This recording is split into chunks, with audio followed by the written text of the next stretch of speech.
All right. So if you could give me a thumbs up in the chat if you can hear me, that'd be nice. Thank you for joining us. Today promises to be enlightening. We already have our speaker in the house in the chat with us today. And welcome to Emigrate. I'll be taking you through Emigrate. I'll be anchoring to this session. My name is Moody, and I'll be taking you through what we do here at Emigrate. But first, let's start with what this edition promises.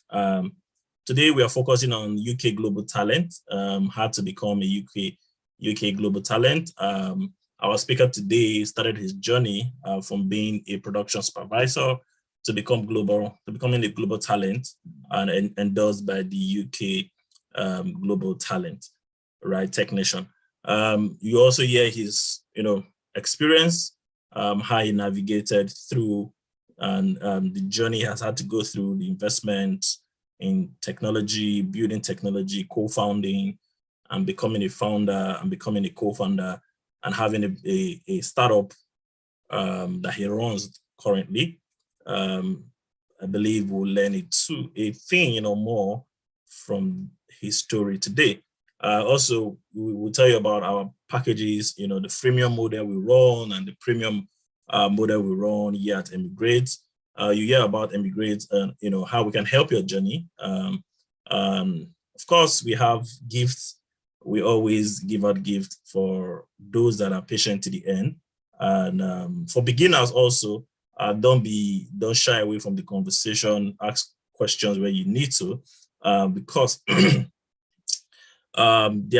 we'll try to guide with as much answers as we have for beginners who are just starting their journey in tech or the journey to becoming globally attractive, right? So, quick one. Let's go.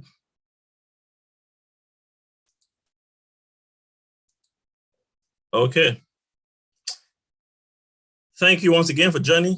So today we're going to be focusing on UK global talent. Our guest today is Damilare Ogunleye. He's the CEO and co-founder of Foodlama, a globally based startup. I will allow him to do a full introduction of what he does and how you can benefit from his startup, right? So quickly, I'll tell you about Emigrate. At Emigrate, what we do, we enable tech-enabled pathway to relocation and settlement. That is what we do.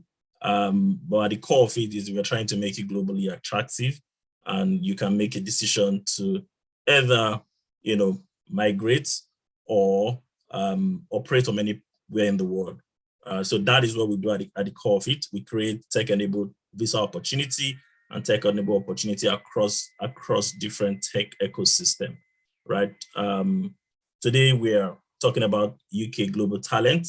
We've had other editions where we've talked about the Canadian, we've talked about the Australian, we've talked about America O1 visa, also Australian global talent, and America O1 visa. It's an open day session, so feel free to invite friends as we're talking, as we're having conversation. Feel free to share the link with your friends who are interested in conversations like this. Yes, previous editions, we've had, we have a lot of videos, a lot of videos on YouTube. And once you just Google Emigrate, you'll find our videos. And our previous, like I said, our previous edition, we've talked about tech talent in the US, the US O1 visa. We've talked about Australia, we've talked about the UK global talent, we've talked about startup visa UK, startup and innovator visa UK, and various tech-enabled visa opportunity has been discussed. With a simple search on YouTube, on Google, you will find this video. So we have a lot of free stuff online that will benefit you, right? Yes, coming soon, we'll be talking about the UK startup innovation, UK startup visa or the innovator visa. We'll also be talking about, again, UK Tech Nation visa, which is the global talent, and also global talent moving to the US, which is usually the O1 visa, and Canadian startup visa. These are editions that we're planning towards. So if you have anybody in your ecosystem that is looking at any of this opportunity, it is a good time to share the link with them, right? So emigrate, tech-enabled pathway to settlement and relocation. What are we? You know, I've said tech-enabled pathway twice. So what are we? What do we do exactly? So what we do is to help you become globally attractive, help you upscale your tech profile or your tech business to a point where it becomes globally attractive, where it is sought after by employers of labor or by investors, if you like, across the globe, right? And in doing that, the natural consequence of that, or the natural opportunity that comes up, is that you now have a visa opportunity, or you now have opportunity to decide if you want to remain in your ecosystem or if you want to move across to a different ecosystem. So like we said, the visa is only a side effect of the objective. Today, we're paying attention to the objective. I know a lot of people will probably be more focused on the visa, but please pay attention to the objective. How do I become globally attractive? Is the kind of questions that you should be asking yourself. And the visa part will naturally or will be easier at that time. So what can Emigrate service cover? Like I said, this is an open day. Information, we're giving out free information. This is an informative session. You're going to be learning a lot. General inquiry, coaching and hand coding, assessment of your qualification status, you know, and we have coaches, we have consultants, people that can hand hold you through your immigration process if you want that. You know, self-directed roadmap to qualify for tech-enabled visa, roadmap to becoming globally attractive profile, tech profile. So examples, we have global talent visa alumni in the house. So reviewing of global talent application and the endorsement process. These are some of the services we cover. And these services are largely divided into freemium, like I like to call it, free and premium services. So general information and inspiration is what we're doing today. It's free for everybody. So you could, you know, invite your friends. It's totally free. Joining the Emigrate community, which is a very vibrant community and is growing every day, is free. We have our monthly open day. We have introductory videos on YouTube, and they're free. Emigrate open consultations. We have opportunity to give free consultation session to interested but serious people. Visa specific hours, you know, office hours, inquiries, short inquiries. If you're interested, the journey starts here, and it also starts at www.baincom.net/emigrate. Right. Also, the premium model, you know, is just fantastic to know that we have a personalized coaching session. We have the Emigrate Circle, a premium community. We have standard package where we can review, and your profile, your tech profile, do introductory videos, things you should know, and expose you to, you know, programs that can make you become premium between 1 year to 2 years, right? So these are offers, they're custom services that we can tailor-made around your schedule, around what you're trying to achieve. And again, the journey starts here. Ask questions, visit our website, and we would put you through to the necessary person you should be talking to, depending on where you are for the premium model. So for example, I've mentioned some of the sessions we've had before in the past, and they've covered moving to the UK as global talent, which is part of the package we are offering, Emigrate packages that we offer. Move to the UK as a global talent, which is UK global talent. So today's edition is going to be focusing on UK global talent, which is Tech Nation visa. We also have moved to the UK in 3 to 6 months, which focuses on startup. I think the next edition will be focusing on that. United Kingdom also. We have moved to the US as a global talent. This focuses on US O1 visa, individual with exceptional and extraordinary achievement, talent. Please don't pay attention to the extraordinary. Pay attention to the fact that you can become extraordinary and you can qualify for this visa, and we can have a roadmap that would tailor-made to making you become globally attractive to that point where you can apply for US O1 visa. That is if you're not already qualified. Also, looking at, we have packages that covers the UK, Canada, France, Germany, and these packages can be tailored into your schedule and into your goals and objective, right? Like I said, the community is free. We have WhatsApp community, we have Telegram community. We'll be sharing the link on the chat at some point during this conversation. Facebook community, LinkedIn community. You can join any of this community. However, the WhatsApp community is a premium community, so we would have to add you into that community. So you start with the Telegram community, just in case you're trying to add yourself to the WhatsApp and it's not connecting, an admin has to add you. So you start your journey from Telegram, Facebook, LinkedIn, or YouTube community. And of course, there are other people there, there are informations there. We are constantly posting opportunities in these communities, right? Other services from Bincom Dev Center. And this is very important for beginners and for everybody in the room to know.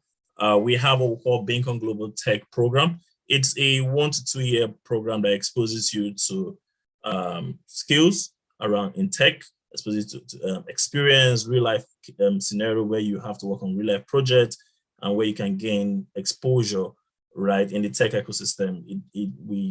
This is a fantastic project. We have people in this Bincom Global Tech Program. We have alumni who has gone ahead to become some of the best developers you can find around.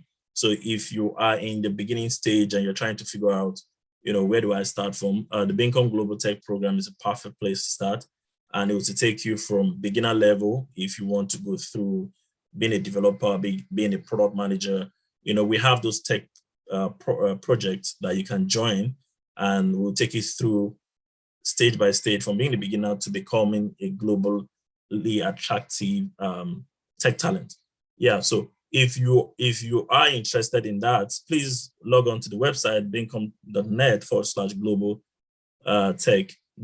It's an intensive program, and we promise to give you the best, right? But you also have to put in your best in programs like this, right? Other services includes a mentoring platform. We have a vibrant mentoring platform. You can subscribe to be a mentor, or you can subscribe to be a mentee on this platform. Last by Bincom, a fantastic cohort program, right, incubator program, where you can join any of the cohorts, and in 3 to 6 months, you will build a product-led digital product, right? A digital product that you can showcase anywhere, you can add to your profile, you can, the idea really is to help you build a product, a digital product, take you through the process from ideation to taking a product to the market, or the refinement, taking a product to the market, growing a product, just for people that are in tech, but they're in services, right? Or people that are trying to migrate into tech and are looking, how do I join a product team? How do I contribute to building a product? There are various products out there, and you're wondering, okay, mobile app product, how do I build this? How do I contribute? I'm trying to be a product manager. How do I maintain a backlog? I'm trying to be a front-end developer. I need a project to get experience on. Last by Bincom is a fantastic place to start, fantastic place to be. And there are different cohorts. I think there's a cohort currently going on, and you can join them if you go to bincom.net/labs. It gives you an opportunity to get real-time experience, right, on building a product, real-time experience on building products, right? So, and we have the headhunter service for people that are trying to look for opportunities outside, even in our local markets. If you are looking for opportunity in our local market that you can subscribe to headhunter service. If you're looking for opportunity outside your local markets and you're looking for opportunities in the West, you can also subscribe to our headhunter services.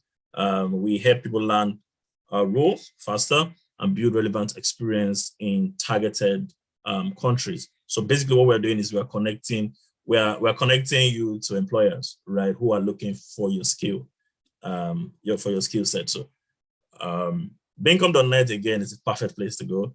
/headhunters this time. will take you to that platform. So I've gone through the O1 visa for US, UK startup visa, innovator visa. These are some of the packages that we offer. And we have coaches who can handhold you and go through this process. The global talent visa, the skilled worker visa. This is not an exhaustive list. So just in case you're looking forward to, or you have ideas, or you want to move based on a visa type that's not listed here, please join the community, book a consulting session, right? And we can talk through your journey specifically. Now, one of the things that binds us all together, and I've used this word a couple of times today already, is becoming globally attractive, right? It's whether you're going to whether you want to work in your primary market, or you want to work across your primary market, or you want to emigrate or migrate to a new ecosystem or a new market, what we are concerned about, or the primary element that binds us together, we call it the lowest common denominator, is the fact that we are building you, or we are profiling you to become globally attractive. So your main objective, like I said, is the question, how do I become globally attractive, right? So that's the main objective. Yes, how do I become globally attractive? And that is what our speaker is going to be speaking to us today, looking at his own experience, his own journey, and hope we can learn from that. Emigrate Opportunities gives you pathway to settlement, allows you move with your family. So most of the tech visas out there will give you this opportunity, pathway to settlement, move with your family, and these are things that you get when you get a tech visa generally. And yes, for beginners, we can plan with you, right? For beginners, don't look at the fact that, oh, these guys are 5 years in tech, they're asking for 10 years in tech or whatever. We can plan, and we can have a roadmap, a personalized roadmap to get you to that point. We focus on only tech-enabled opportunities. So if you're in the room and you're looking out for arts opportunities, you're looking out for fashion opportunities, it's great. But for this platform, we focus on only tech-enabled opportunities. So we're going to be discussing in depth. We're going to be discussing across various opportunities today. But specifically, we're going to be focusing on the UK talent program, right? So for people that are already asking, how do I qualify? What do I do? Where do I start from? How much will it cost me? We get a lot of those kind of questions. And how long will I take to before I get this talent or this endorsement and stuff like that? Fantastic. All these questions will be answered. But before we go into these questions, and hopefully we answer during the next session, before we go into question and answer session, we have a fantastic guest speaker who has joined us today. His name is Damilare, and he will be taking us through his journey, how he started in the field of tech, what he has been able to do, and where he is at the moment. He'll tell us a bit of his startup also, and how you can reach him. So Dami, hi. Hi, Modi. Yeah, I'm very good. Are you ready for us? Yes, I am. Thank you for the privilege to have me this evening, or whatever the time zone you are on or in. Thank you. Yeah, I think the best place to kind of start is where you segued off around my background. Yeah. So by way of introduction, my name is Damilare. I am co-founder CEO of a company called Foodlama. And what we do is we make it easy for anyone with preferences, diet restrictions, allergies, intolerances, to find food when shopping online, easily find food that works for them. Because the challenge is, if you've got allergies, especially in the West, and you like online shopping, finding food can be really difficult, from long ingredient lists to broken product filters that grocers or retailers use. It can be a nightmare. So Foodlama, as a browser extension, seeks to solve that. I think the segue that I was speaking about was more around my background. And earlier on, when you mentioned I used to be a production supervisor, it feels like A lifetime ago. a lifetime ago. But yeah, that's where it all began. Some many years ago, I used to work in food manufacturing for a company called Nestle in Nigeria, and I was in core manufacturing itself. I think at some point, I haven't done that for a few years because my background originally is in chemical engineering, which I finished from University of Lagos, studying chemical engineering. And I thought, well, I wanted to go after oil and gas, but oil and gas did not show face. So I went after food manufacturing. Did that for a couple of years, and I became bored very quickly. I thought there was something else out there that I wanted to do. So without any plan, if I reflect on it, I don't think some of the steps I took then are wise, or I would advise anybody to take it. So without any plan of some sort, I just knew I was bored. I resigned, not like I got a job or I knew I had a job elsewhere. So I resigned and left and said I wanted to go pursue a career in marketing because I had done engineering and I wanted to pursue a career in the commercial side of things. Thankfully, with my strong head and God on my side, I got a job in one of the advertising agencies, one of the top ones in Nigeria. And that again further allowed me to work on a lot more consumer brands. So I worked on a fintech brand, consumer brands. The very early days of InterSwitch, I was involved on the agency side of things, down to I worked with quite a few brands. And that's one of the experiences that I do not take for granted, because it kind of provided a well-rounded experience for me. I also worked on quite a few political campaigns and political strategies for, right now, it's not the best time to be talking about political campaigns and strategies, but I did do that in a previous life. And after doing that for a few years, I thought, well, I'd come from an engineering background and I had a marketing background. What next? So I stepped out again. I think I had a better plan this time than the previous time. So I stepped out and decided to try my hands on entrepreneurship. So I set up like an agency of some sort to try and work with brands. And that went very well. And I used this background to kind of show that I think on this call, there might be two kinds of people, where there have been those who have been intentional about getting into tech. And then there have been anyway beleface or children of circumstance like myself who we stumbled our way into tech. And so while when I started my agency, then I was working with a few brands, a few businesses, and I always realized that there was just a level of sophistication on technology parts that was lacking, whether it was within the market or even on the brand side. So I spotted an opportunity, and then I launched one of the early versions of what is now popularly in the market. Everyone probably knows Printivo, but we launched like a marketplace for creatives to sell designs on drinkware and apparels. I think this was in 2015. And then in 2016, thereabouts, 2016, 2017, my timelines might be a bit foggy, but 2016, 17, I got into the first, before I get into that. So what we're doing then, we made it easy for anyone who was a creative to sell designs on things like t-shirts, drinkware, we'll handle fulfillment and then get it to customers. So we worked with quite a few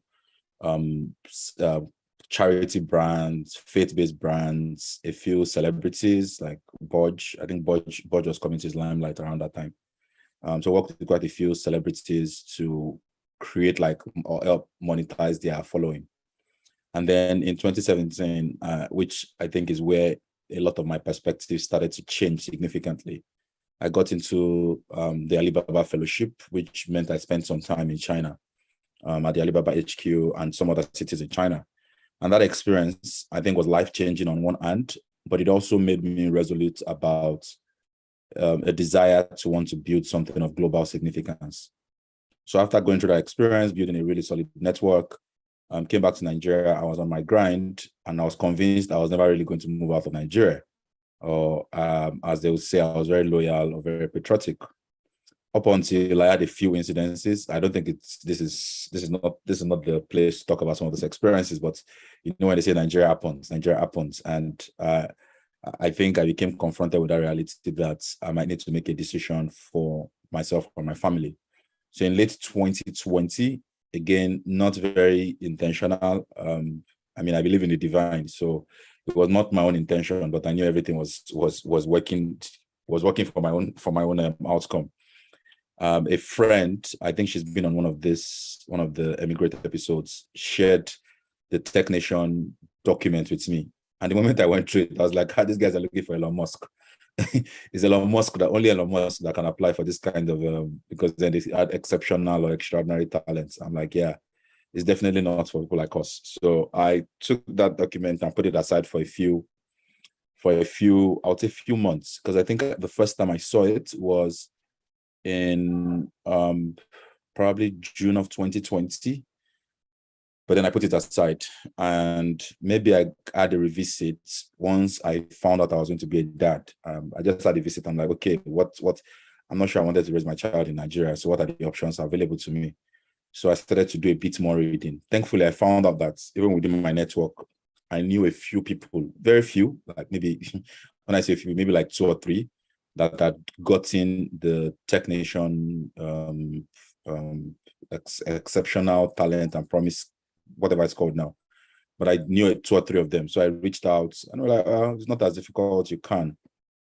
So I think that didn't even solidify it for me until someone I consider to be a mentee of mine applied and got it. So I'm like, okay, I think this could be easy. Like if someone got it, and I applied in December, and lo and behold, I was rejected.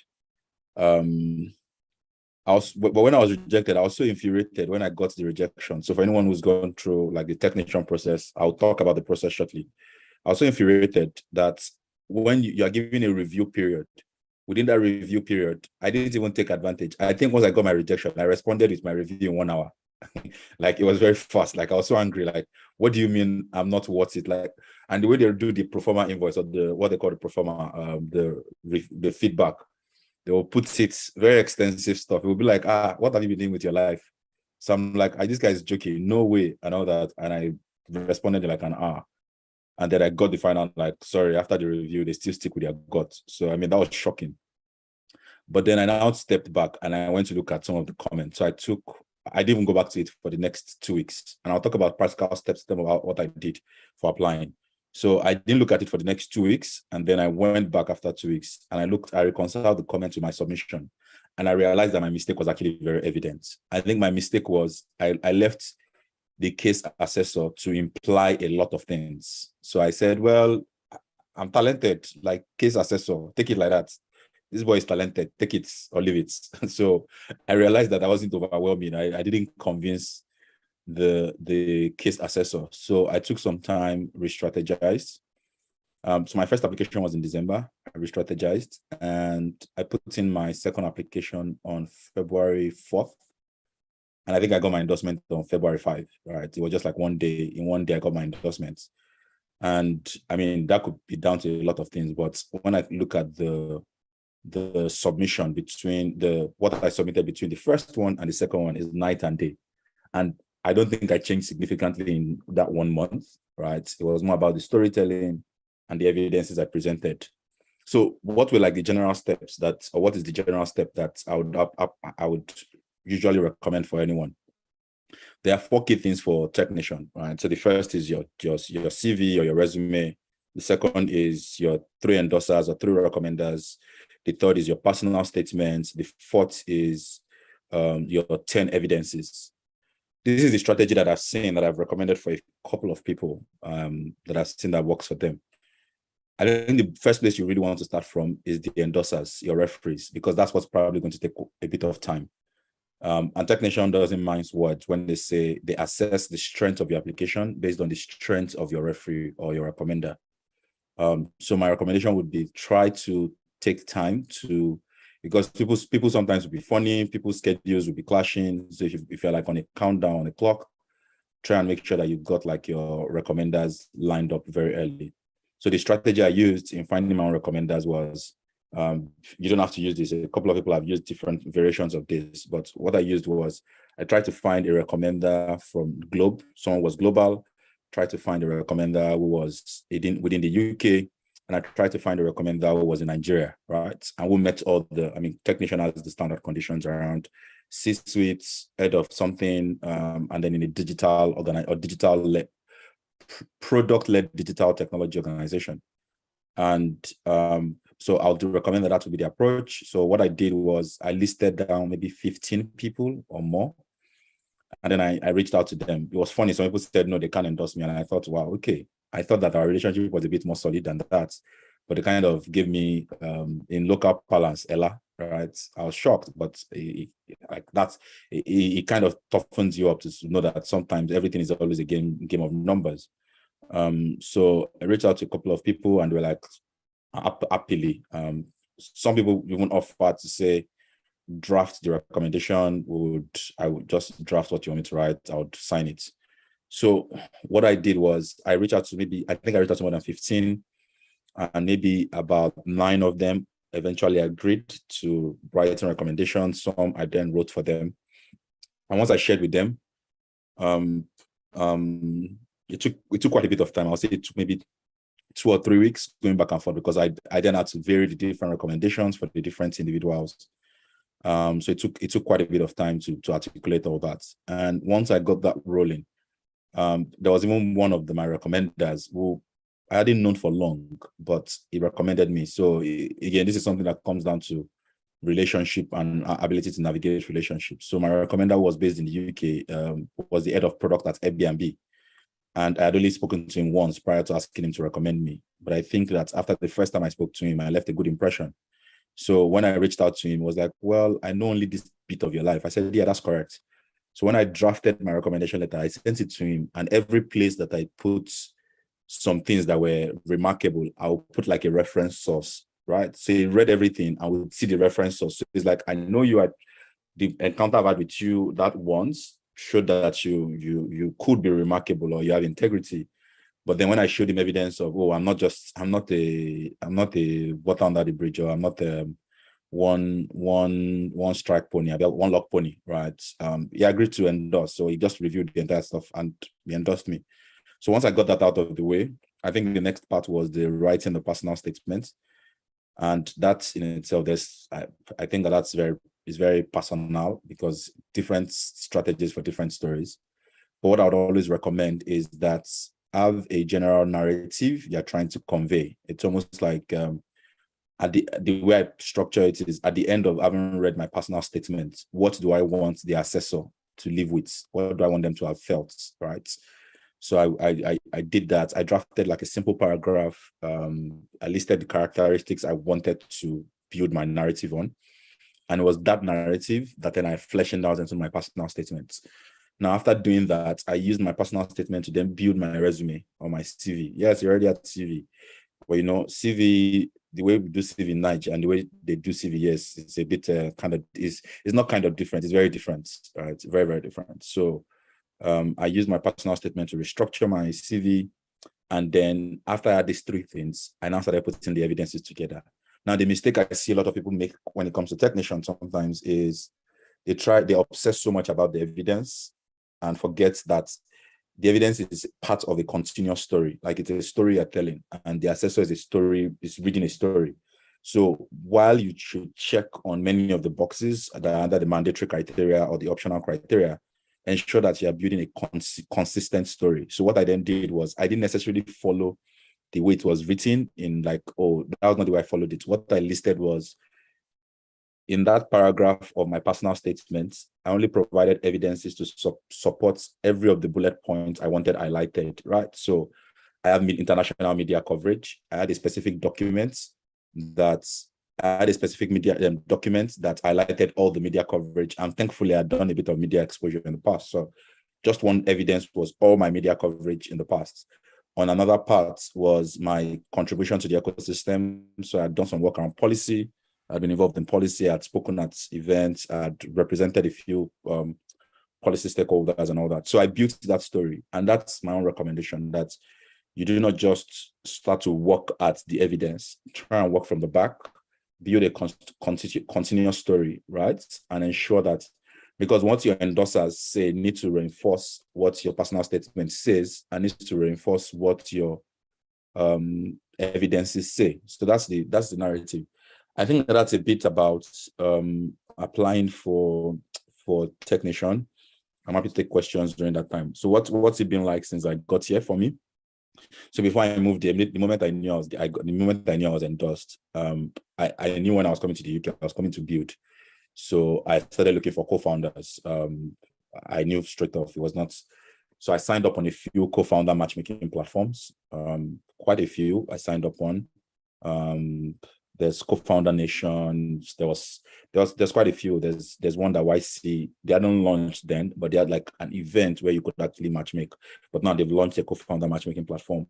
Then the one I eventually found my co-founders on is a platform called StartUp.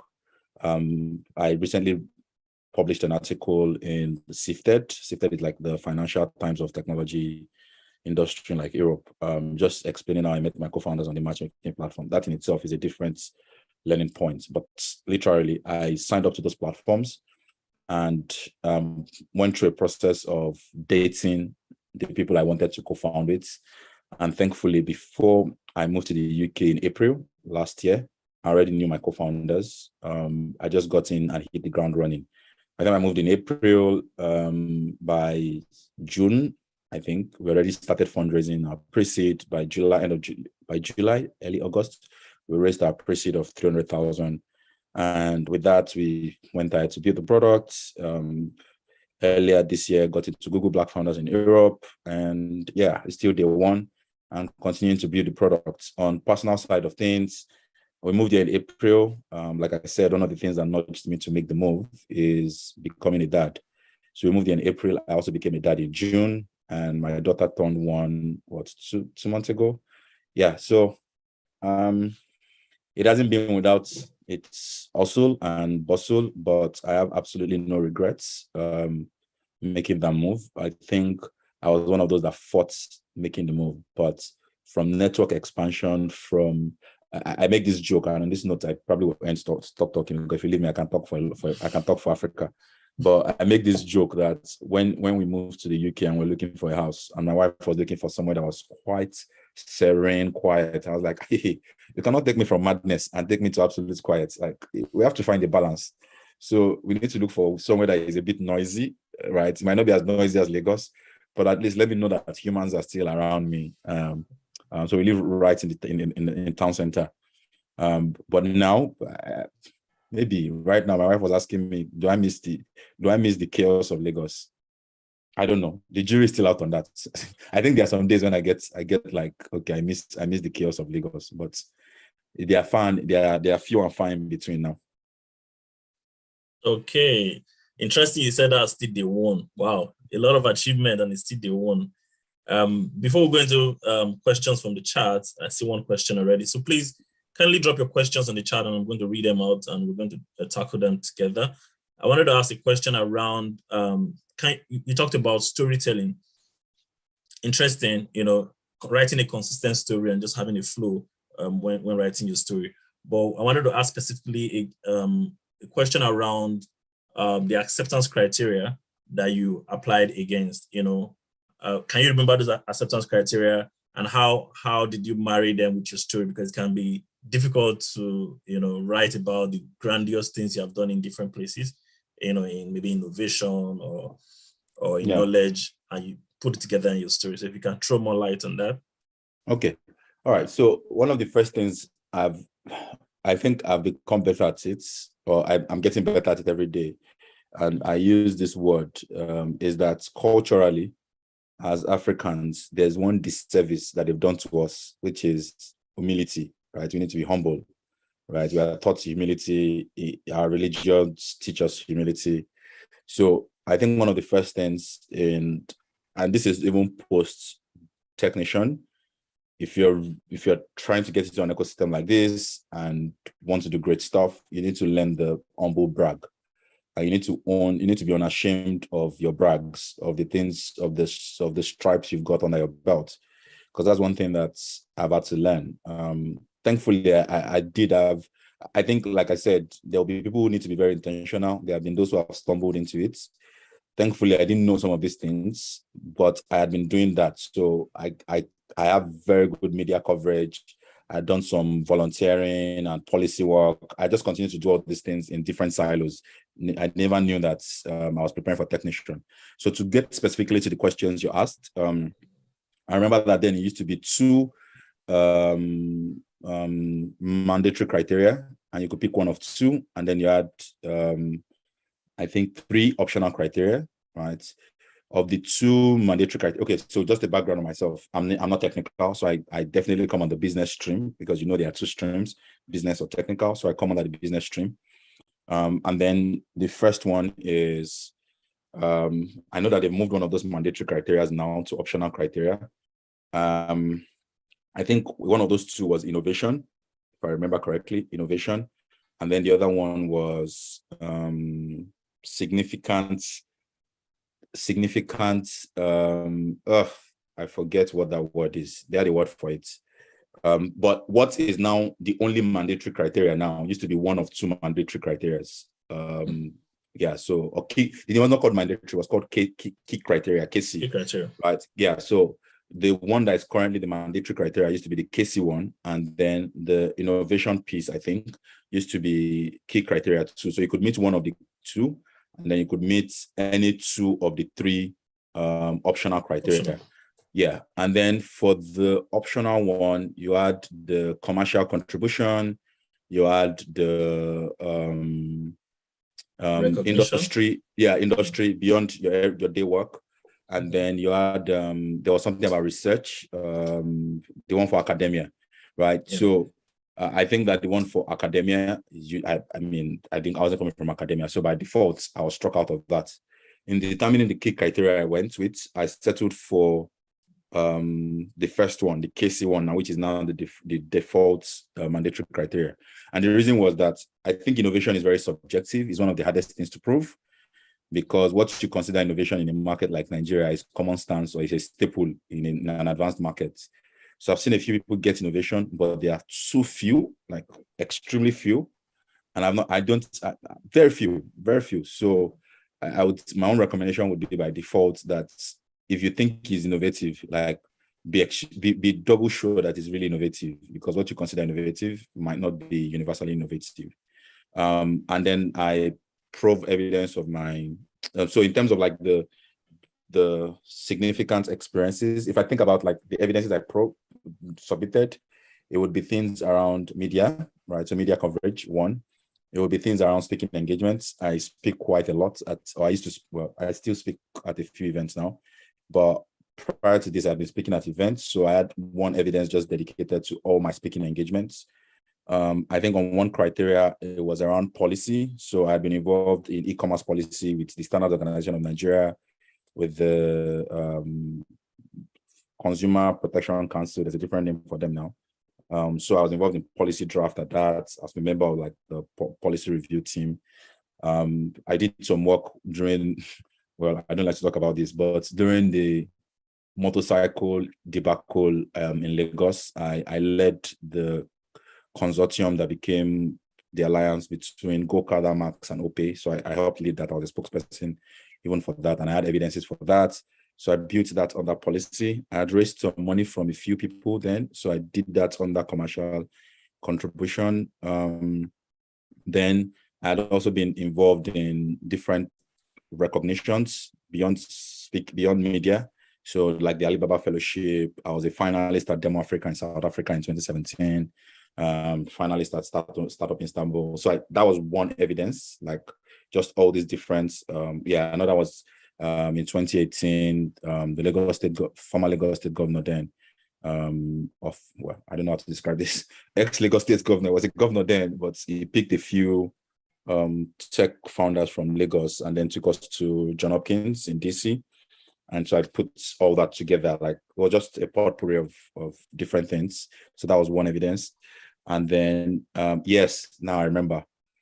I said 9 people volunteered to evidence to what's it called? Recommend or refer me. So I picked, after the 9 people sent their recommendations, some of them I wrote for, some of them I gave the baselines, and I picked the three strongest, right? Because I realized that really technician owns the fact that your application is only as strong as your recommenders. So I picked the three strongest. My three recommenders were the vice president of Alibaba, the head of product at Airbnb, and one other person who she's chairman of AfroInvest in Nigeria. So I got those three people, and then I got a few really strong other founders in Nigeria, and I got them as one separate evidence, which is like everybody's attesting to me, but I didn't use it as recommendation. I used it as a separate evidence. Then I did something, I think a lot of people have replicated that, so I think it might be too forlorn, but I think I was one of those early batch that did that. So I got a few, it was not a recommendation, I got a few ecosystem players, so from investors to founders to executives across different places. I created like a template to say all these people, there were like maybe 16 of them, to say we endorse this guy, we endorse this guy. So I created that template and they just signed. I mean, it wasn't even a sign. I just shared it with them and said, because I had those relationships, so I just shared it with them and said, hey, I'm applying for technician, I'm submitting this or something. And they're like, oh, go ahead, and all that. So just put their email. If you have any clarification, you can reach us by email. So I did that. That was one evidence. What other evidence? I think those were like the core of, then around product design, some of my initiatives that I worked on personally. Oh, by the way, I had been involved in organizing the first energy incubator in Nigeria, the oil and gas energy incubator. So I got some endorsement from there, some recommendations from there, and just showed the entire process of being involved. So I think that's my own journey into providing evidences. Yeah. Well, that's quite a lot of evidence you provided. And I'll come back to that question, but I was going to ask, in total, you talked about 16 players signing endorsement for you. In total, did you sum it up to 40 documents? Because I was trying to count. And is it necessary to have that huge in terms of number of evidence to submit? Because, technicians asking for, they ask for 3 recommenders, then evidences. So, should I submit 5 documents against one acceptance or criteria? So the funny thing is it's a mixed bag. There are people who have submitted stuff that isn't as extensive as I've described. But I was earning in Naira, right? So I didn't want to apply more than 2 times. I think that was the first objective. I didn't want to apply. So there's no crime in in having extra sheets or submitting more than what was required. There's no crime, right? The biggest crime will be under submitting or underwhelming, which was the mistake I believe I made in the first place, where I was like, oh, why am I submitting? I don't need to provide everything. The second time I provided every damn thing. So they give you one, each evidence is a maximum of 3 pages, I believe, right? For each evidence, I made sure I used up the 3 pages. However, I did it. I always used up the 3 pages. Some people, I see people who use one page and they got it. So it shows that they're like the different assessors, there are different factors, there are different things. But I didn't want any excuse. That was my experience, my own approach to it. Okay, cool. Thank you. Let's go to the question in the chat. Guys, if you have any question, please pop it on the chat and we'll take them. The first question here from Wisdom, he's asking, does having a co-founder who lives in the UK gives you an advantage in the application process? So the way you need to think about it is that you don't need just one upper, you don't need, or let me rephrase it. The assessors are not looking for like one reason why they should endorse you.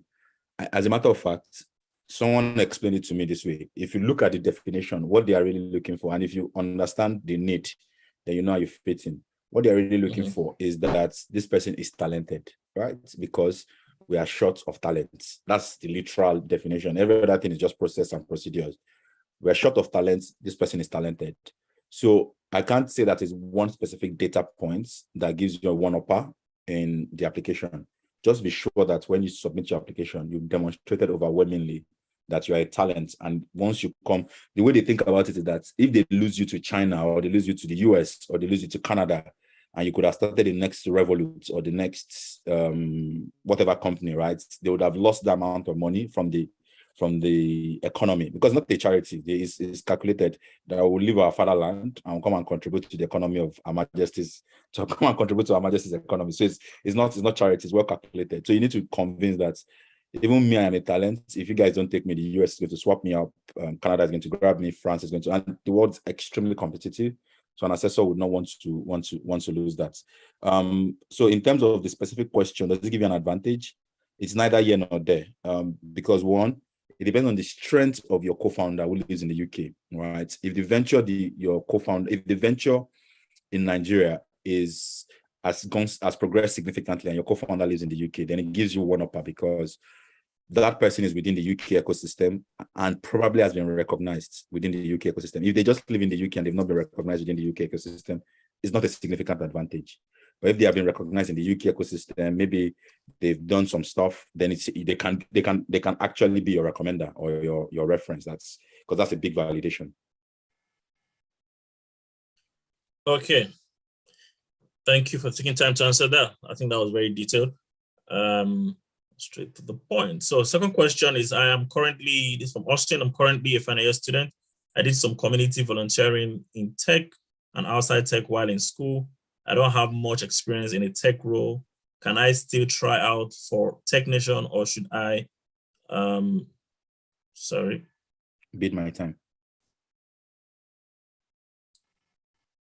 Or should I bid my time and get more network and experience, Okay. I mean, there's a straightforward answer to that.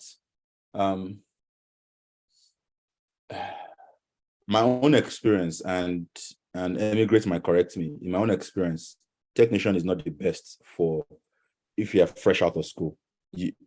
You probably need to have worked on something significant while in school for you to be considered. So they prefer the sweet spots. Just even my continuous engagement with like the technician guys, the sweet spot is some levels of experience. Even if you're applying for exceptional promise, you still need some levels of experience that is exceptional. Because this is one mistake I see also people make. People just say, oh, but I work in tech, I'm exceptional. No, you work in tech, and you will see this many times when the assessor gives feedback where they're like, well, the person is just doing their job. They're not exceptional. It's just their job. They're paid to do that, right? So I would say my gut feel, I don't know your specific scenario, you might have more exceptional stuff or extraordinary stuff than you detailed here. But my gut feel would be that if it's volunteering and you haven't got experience, you might want to work in the journey. Like there are people who are working at getting better profiles for technician, right? They take months to prepare profiles. So they get more speaking engagements, they take more volunteering roles, they become very intentional. That would be my own recommended path. But there are also other pathways for someone who's fresh out of school. I think Emigrate is best served to tell you more about some of those other pathways beyond technician. Yeah, I think, like you said, like you rightfully said, if you're looking for exceptional talent or exceptional promise, there has to be a track record that you can submit to show. And usually for exceptional talent, technician will be looking at somewhere around 3 to 5 years kind of work traction that you can show evidence in that you've been in the field. But there are also exceptional talent that, in terms of innovation, you had something very out of the box and they could not resist, and they'll give you the endorsement because this guy is the next Elon Musk, right? So there's no one cap fit all, but we'll ask that you connect in the Emigrate community, and let's see if we can have a roadmap that we can walk you through as you go. So thank you for asking the question.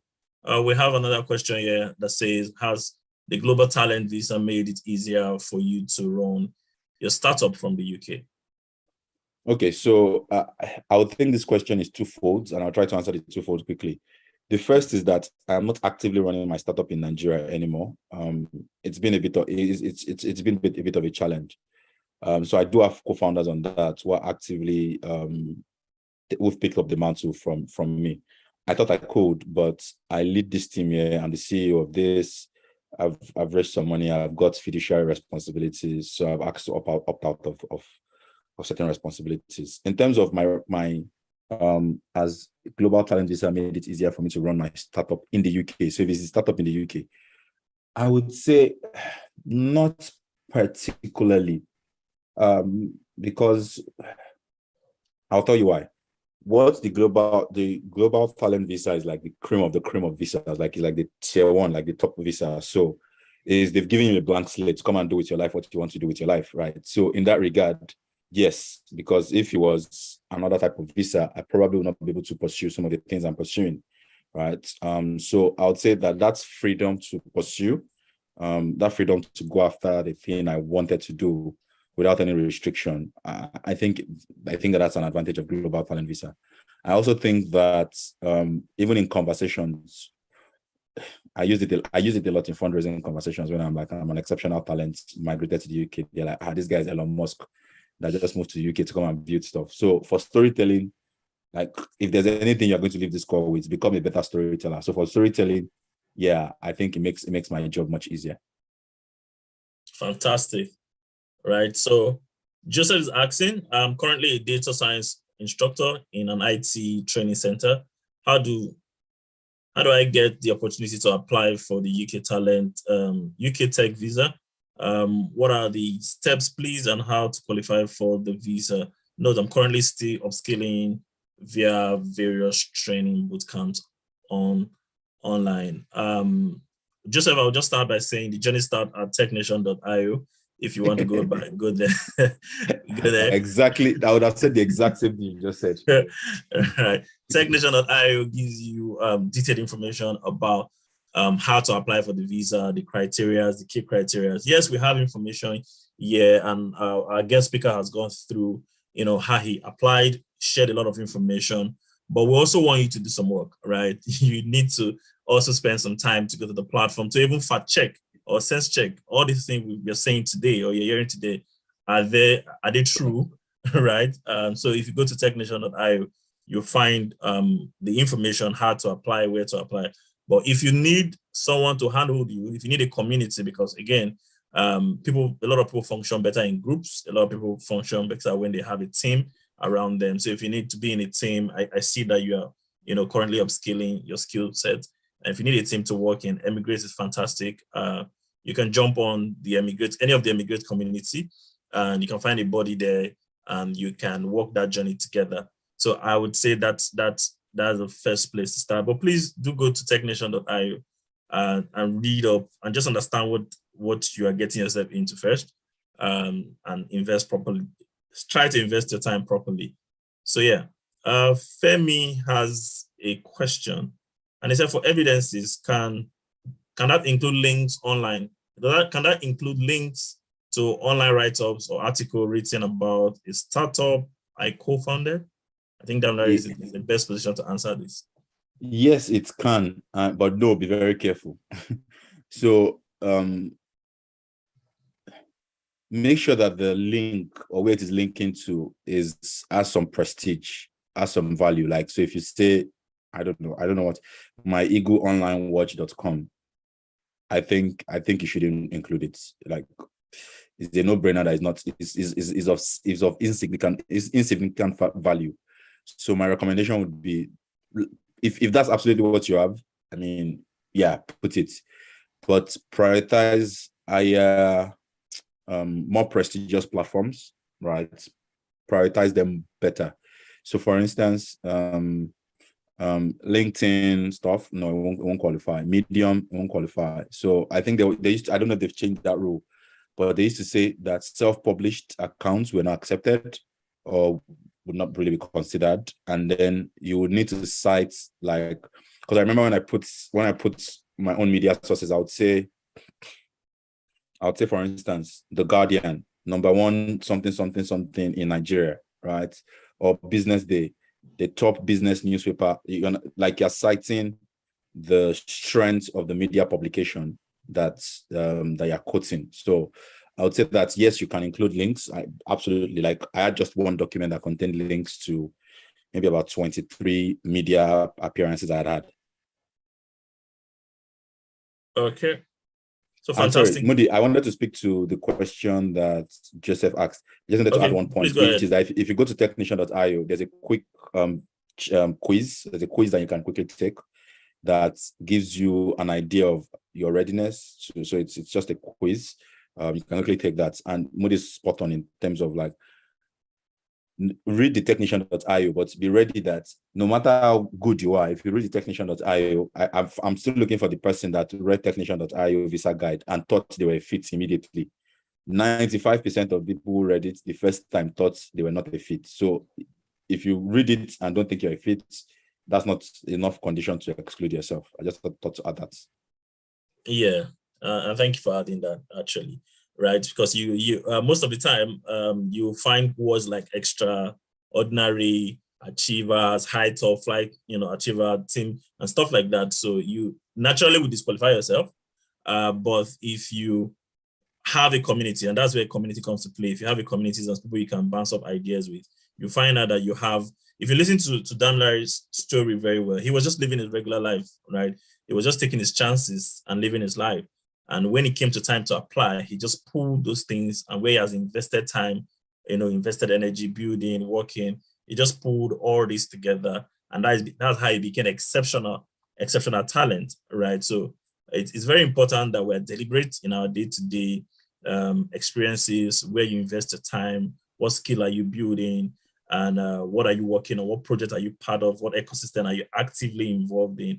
He talked about leading a team in terms of, I think the bike scenario, the hailing industry, when they were negotiating, talked about investing time there.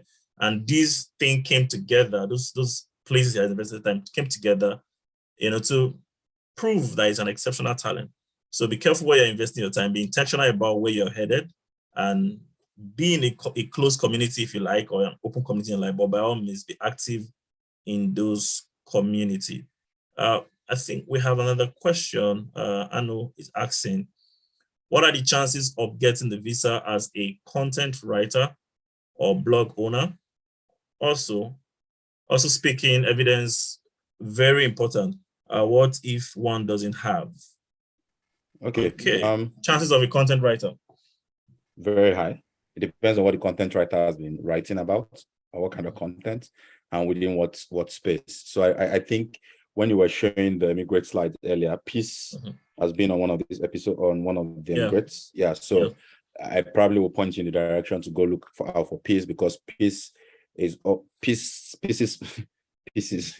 the career of peace, well, whatever the English word is, the career of peace is a good mental model for you to kind of learn from. So she started from content. She's gone on to morph her career from just being content to growth marketing. So she's done a bit of growth marketing at places like Seed Stars, and then she's now doing growth marketing at some other firms. So it's not necessarily the content writing that would disqualify you. It's more around what have you done with the content writing. So have you worked in tech? Has that content writing been in tech, right? How has that elevated some of the general contributions of the ecosystem? So that's the way I would think about it, that a content writer can, but the content writer needs to have significant tech experience, right? So it could be a content writer that you were working not for, so Technician uses this word very intentionally, which is that where you work is a product-led digital technology company, right? So be very sure that the career path you've gone through, or the career experiences you've got, actually check that box, right? So if you're a content writer and you worked at McKinsey, you probably would not fit the model, even if you're working as content writer in technology, because McKinsey is a consulting firm. Like, the worst thing you can do is just to show consulting in anything you apply. That's a red flag. So that's the first. In terms of, do you absolutely need speaking engagements? So everybody's application should not be the same. Like, it would not be the same, more like would not be the same. Speaking engagements is just another data point. So if you think about the strength of your application, where does it skew towards? If you've written, for instance, if you've written for TechCrunch, you've done quite a few, you've spoken at Disrupt Tech. I've gone back to speaking engagements, but if you've written for TechCrunch, you've done quite a few other things that are overwhelming evidences. Then even if you are weak on speaking engagements, it can be overlooked, right? Because it still says a consistent story. Okay, maybe this person is like engineers don't, for instance, technical people, engineers, they don't always get speaking engagement. Some of them are emits that are behind the screen and they are super talented. Some get speaking engagement, but some don't. So it's not one cap size fits all. So you need to evaluate and say where exactly is my strengths and where do I stand a better chance, and flog that story where your strength is. Then if you don't have anything, like again, be very honest with yourself. I know that once you take that quiz, you will see some feedback. Okay. I initially told them that you will see some feedback. Sorry, I got carried away. But what I was initially saying was, if you've got something and you're very honest about maybe like your assessment based on the criteria that are listed on technician.io or the visa guide, you can work at it. Like, it's not, I'm not ready and I'm never going to be ready. People are on 6 months. I know people that took 1 year to actually work at building their profile or their CV, right? Yeah.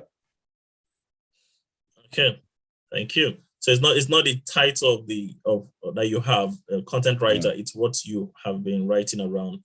And if you've been writing around product-led, digital product-led technology, then you definitely stand a chance. And there's a follow-up question there, which I think ties into the same question we just answered, is what are the chances of a digital marketer, right? So I think it's the same question. All right, the chances are high for a digital marketer. Is what have you been spending your time writing about as a digital marketer?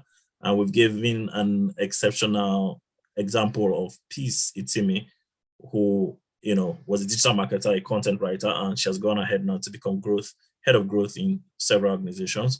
Right, she's a good model if you want a model in that area. So yes, digital marketing or digital marketer, you stand a chance as long as you're writing around product-led digital technology. Right. So I will segue into the next question quickly. What about web developer? Will portfolio suffice as evidence in this case? I don't know if Damilare can speak to web developer. Yeah. So I mean, so for web developers, you're on the technical part. Yeah, I think the biggest evidence is, so the question is, will portfolios? Yeah, portfolios would not necessarily count, except, so if you think about like if you think about like your if you've got like GitHub repos, right? You can include that, but if it's like websites, so websites, I'm guessing this is website developer, and you've done this as freelance. Tricky, very tricky. I mean, there are ways around it. It's not everything that is, there are 50 shades of gray. I think if you're a web developer, if you have not worked within a product-led technology organization, it's very tricky, right? If you've done freelancing, so you've done web development with client A, client B, client C, you will be treated like a consultant in a regard, right? So that might be that might be a bit of something to be wary about. I've seen people find different ways around it, that I can't really speak to, but yeah. So if you're a web developer that's done freelancing, your portfolios, I wouldn't recommend that. But if it's that you are a web developer that you used to work at product-led technology company A, and then you move to product-led technology company B, it's no longer portfolio, right? So you're talking about the impact of the technology you built there, how well was it used, the levels of engagement, how many people did it serve, right? If you build a product while working with company A, right, what were like the impacts? You measure it in terms of time, revenue, cost, quality, and time, right? So, like, was it a case that helped people to do something better, quicker? How much in terms of like hard numbers did you help to save or improve revenue by? And then there's a last one, quality or something, like, efficiency. So that you always have to put all those criteria against any submission or any position you make. So if you've done that in technology firm A and you move to technology firm B, then you can do the same and just list out how well what you have done. So a common example I see people will say is, I was involved in, oh, by the way, that's a good point to segue into. even if you are involved in a team that did this, please stand out. It's not, let me say it in my local Yoruba, right? We came to this life differently. So please stand out. Don't come and be doing teamwork, team spirit. Please stand out. Don't say we did this together. You, what did you do as a person? What was your role, right? On how did you contribute specifically to that? So yeah, I think I've covered a bit of that question. Yeah, thank you, Damilare. So as Damilare was speaking, we there's a poll going on, and we encourage everybody to be part of the poll. It's just a short 3-question poll, right? And thank you very much. It's going to run for about a minute or two, and please jump in there. And also, we have links to the communities, to the various communities, immigrant community, I should say, on the chat. Just copy those links into your browser and you'll be able to join this community. However, like I said, the WhatsApp community, we have to add you to that WhatsApp community. So please start your journey from the Telegram community link, Telegram, LinkedIn, Facebook, every other link work apart from the WhatsApp link, because an admin needs to add you in that group. So quickly, we have a question from Chinedu, and it's asking, please, I would like to ask if there are steps you could recommend for someone who's been in the tech space for about 5 years, but was in a low-key role like ICT training and computer networking in a computer center. And how many years do you estimate that that person can reasonably or realistically build his or her profile to then apply for Tech Nation visa? Damilare, do you want to speak to this? Yeah, I feel this is one of those questions that I can never have a direct answer for. I can only just I can play around the fringes. The reason being that a few people can turn around their fortunes in 1 year and be ready to apply for technician visa. For some others, it might be a bit longer. So I'll be doing a disservice to tell you that 1 year is the common average. But don't discountenance the 5 years in the low-key role that you've done. Don't discountenance it. Again, like I said, and which is where maybe working with experts like immigrants can be helpful.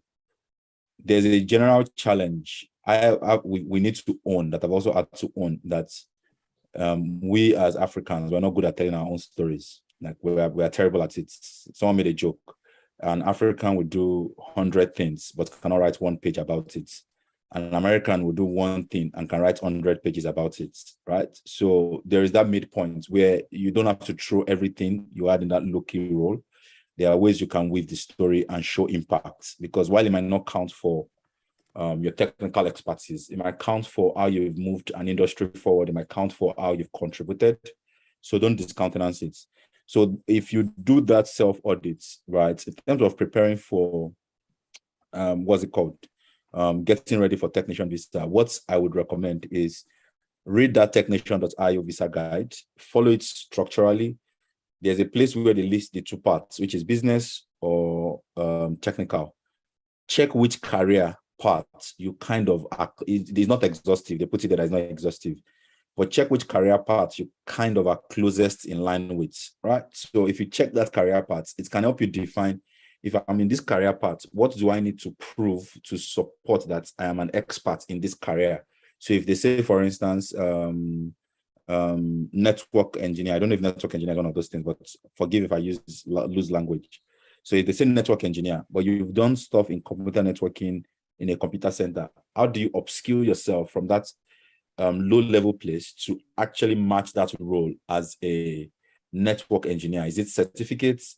Is it certificates? Is it internships? Is it volunteering? Whatever that stuff is, yeah, that's what you need to do. So that will be like the recipe or the formula that I would say you need to apply to get ready for technician visa. Okay, so thank you. So I'll just add to that to say, while you're trying to figure it out, please don't figure it out alone. Join a community.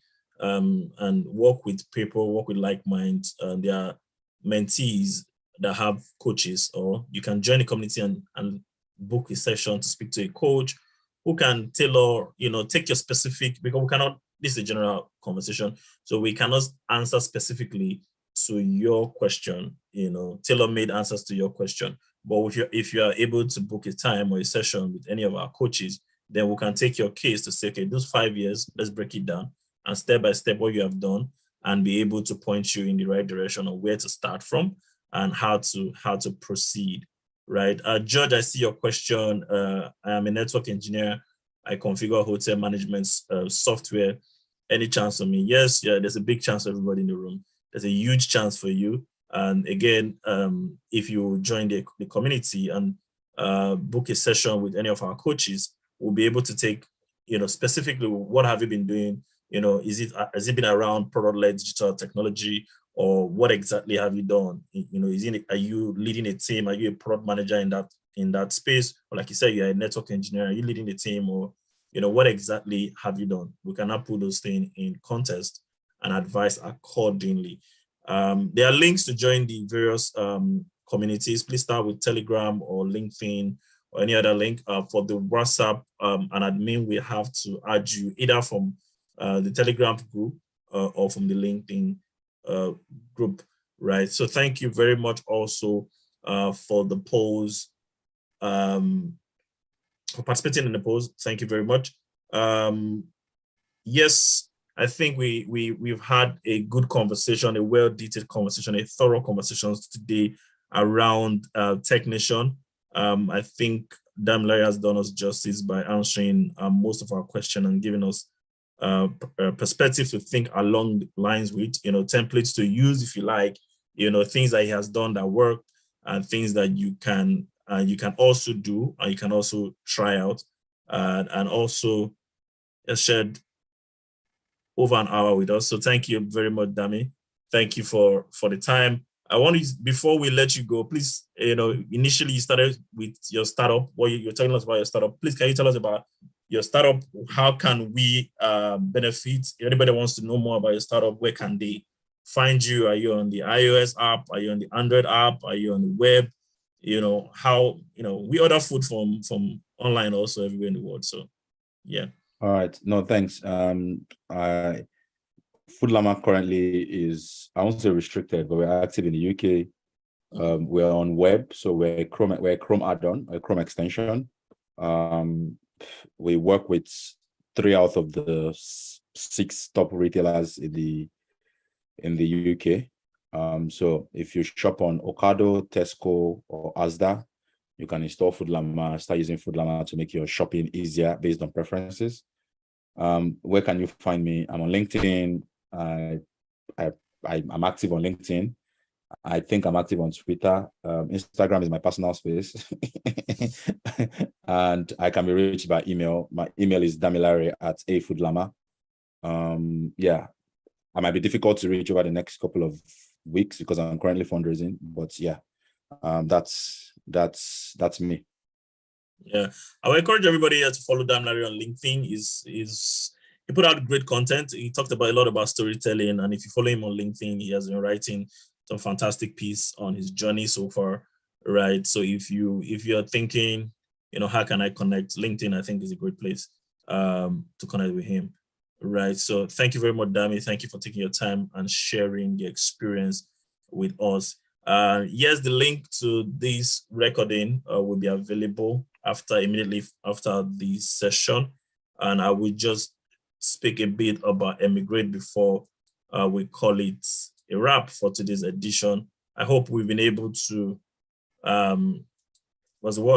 answer your question or stir up your mind to take action towards your goal, whether you want to become globally attractive or globally relevant, or you want to start your startup and move it across different markets, or you want to just emigrate, right?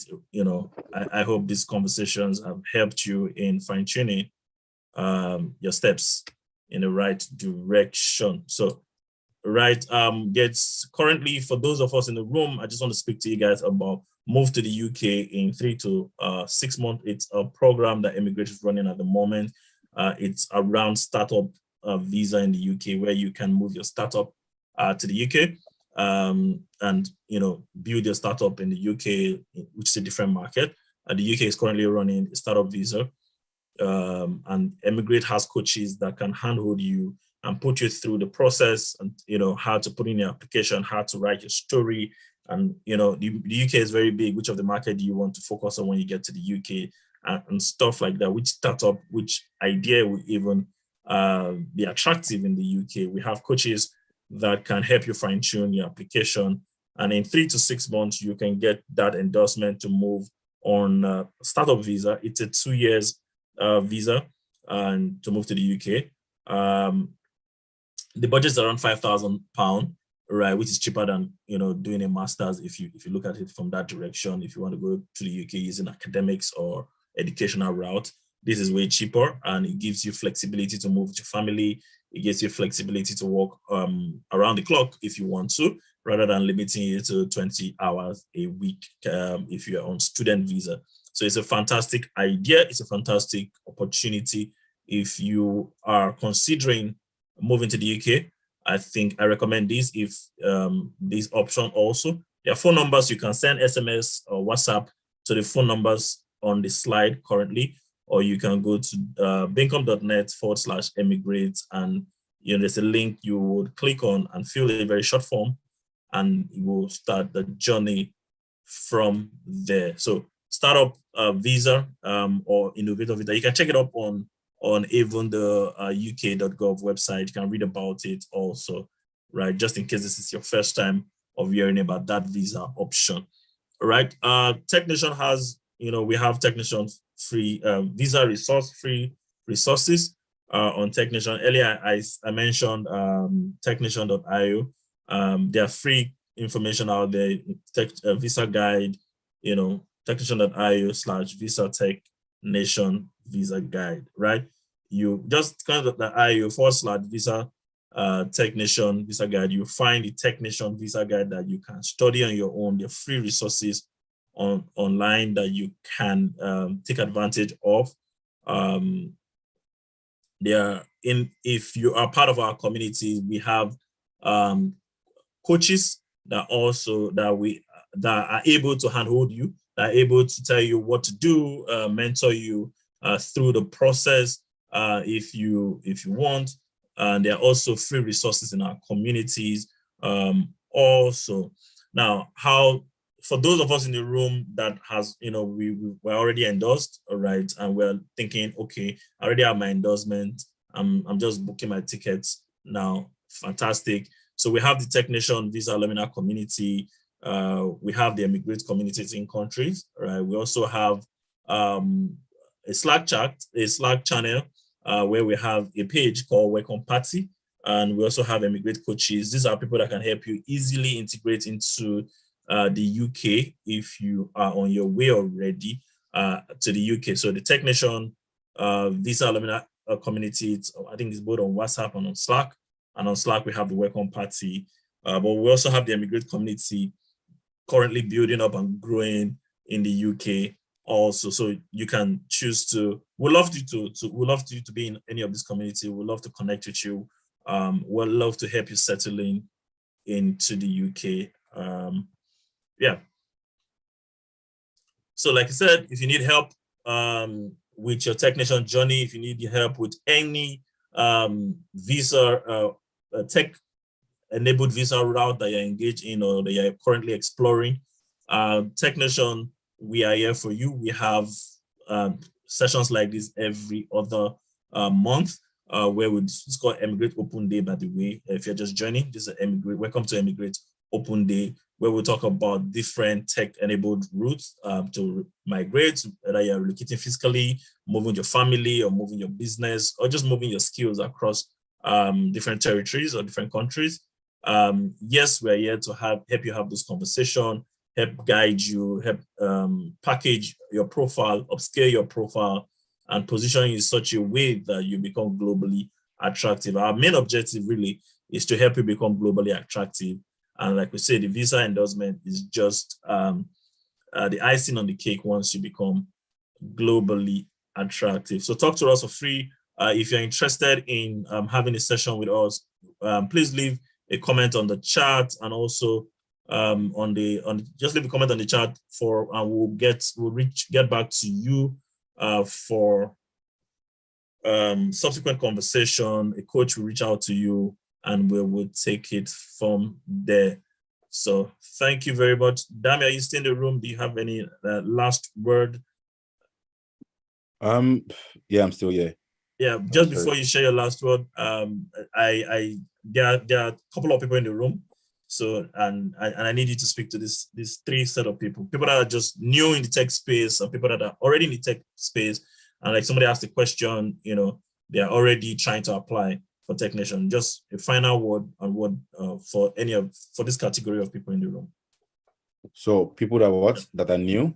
People that are new into tech, school leavers, university graduates, they're just coming out, they're still trying to figure out what part of tech to focus on. How do I become, globally attractive? Then people that are already in tech and they're trying to make that decision to say, is this the right thing to do at this time? Should I be moving or should I be investing time in Nigeria or whatever country I'm in? And people that are already on their way out, if you can. Yeah, speak to this category of people. Yeah. All right. For the first category, you don't need anybody's permission. Like I said, I stumbled into tech, and I think it's very reputable. You don't need anybody's permission. I sometimes would hear people say, "I'm trying to break into tech." Then break into it. Like, why are you trying? So you don't need anybody's permission. There's a lot of opportunities, and there's a lot of ancillary roles or ancillary services. Not everyone needs to code to be in tech.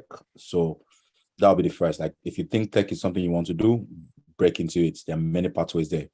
So the second category that is thinking, of course, not everyone needs to migrate to the UK or migrate overseas. Some would make it very well in Nigeria or make it fantastically well. So I kid you not about that.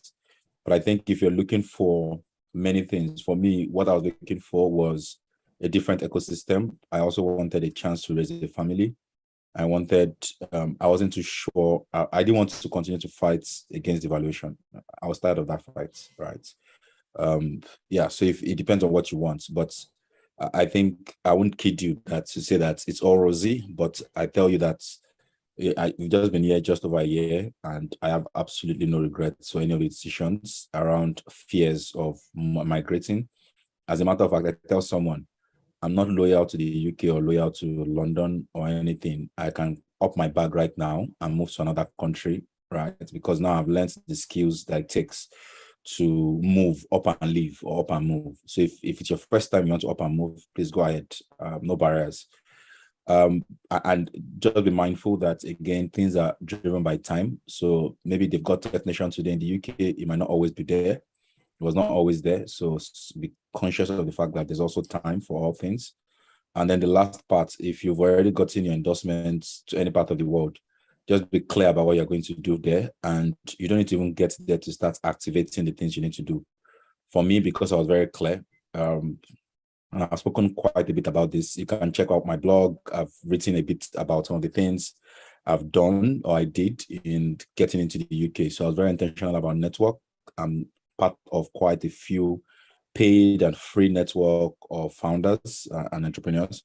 So be very clear about what you want to do before you leave Nigeria, and start activating those things before you leave Nigeria. And yeah, I think the advantage of the West is there is some level of certainty that if you put in hard work, it will pay. That's level of certainty. Of course, maybe you won't be ultra wealthy. That's not a guarantee, but at least you can be guaranteed that you're not fighting against poverty. Yeah. All right. Thank you very much. We've had a wonderful time and a lot of information that you've shared today. We're super uber grateful for your time today. Thank you. And thank you for everyone that's joined today. I hope this has been useful. To continue the conversation, you can go to www.bankup.net/emigrate open day. And we can continue the conversations there. You can join any of our community. And also you can follow Damilare on across the social media platform. I personally recommend LinkedIn. If you are trying to be globally attractive, you should play in the space that everybody that are trying to be globally attractive is playing in. And LinkedIn is a unifier for everybody. It's the social media for, most people that are building something significant. So yeah, connect with him on LinkedIn. look out for his write-up. He's a fantastic writer, I can say that. All right, thank you very much. Thank you for taking part in the polls also. If you have any question, any further question, emigrate, www.bincom.net/emigrate open day. We will take your questions there, and join any of the community, Telegram, LinkedIn, any of our community, join any of our communities and ask your questions. And we are ready to help as much as we can. We are not, what's the word I'm looking for? We offer freemium, we offer product advice. We are not travel lawyers. Please don't come and ask travel lawyer questions, but we would, as much as possible, navigate you through things you should do, how you should script your application, how you should write your story, what acceptance criteria would you be best suited for, right, when applying, and we will give all those guidance, right? But still, we still need you to put in the work, like going to technician.io to read up yourself, investing time in profiling yourself very well, getting your 3 guarantor referees rather. It's very important you do this work. It's very important to write your intentions. What are you going to do in the UK, for example, if you're moving with technician? It's very important to profile yourself correctly. We'll offer guidance, but you still have to put your input. If you want the premium service, we're also open to that, and we're open to having conversation around that also. So thank you for your time. This has been wonderful. The link will be shared, and you can go back to watch if you missed the beginning. And you can also, even after the session, you can reach out to us across our various communities online and via WhatsApp. WhatsApp's online too. All right. So thank you very much. This has been good. This has been fantastic. We'll see you again next month for the September edition. We will look out for our communication material, and please share this with your friends, your family, anybody that's looking into migration, and or anybody that's building a tech profile within any ecosystem. They will find this useful. So please do share the link when you get them with friends, and do invite them to join our subsequent or our next edition, which will be I think the first week in September. We'll have an open day edition, and I think the 3rd week we'll have another session of Emigrate Open Day. So till then, thank you very much. Take action, take action, take action. I would like to say, don't just listen to words like these, experiences like these, and go back to normal. You should take action. If there's nothing you have learned, start learning how to write your story yourself. Start reading up on tech. Go to technician.io and just read up what technician entails if you're just hearing about technician for the first time, and join the community and engage in the community. Take action, and that's the only way you will find these sessions more useful, when you take actions. So thank you very much, everybody, for your time today, and we'll see you and your friends next time on Emigrate Open Day. Thank you very much. Have a good evening.